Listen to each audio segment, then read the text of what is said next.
Alright, hey guys, this is the new engine I've just completed.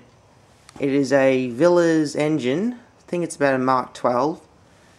Not really that much information since the instruction plate's all scraped off, but looks very much like a Mark 12.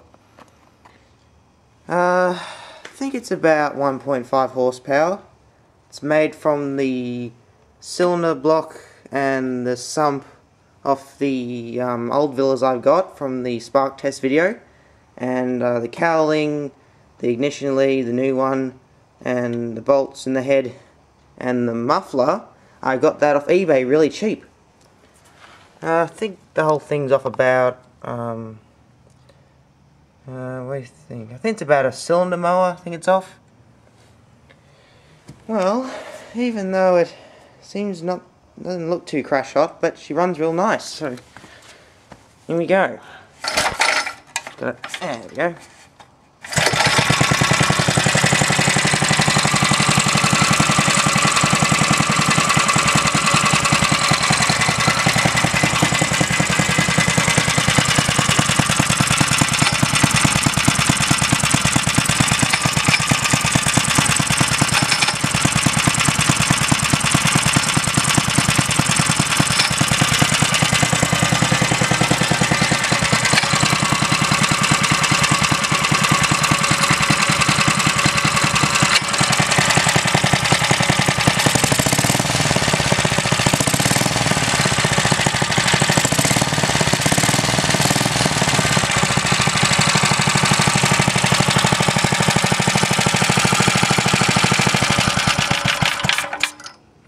So there we go.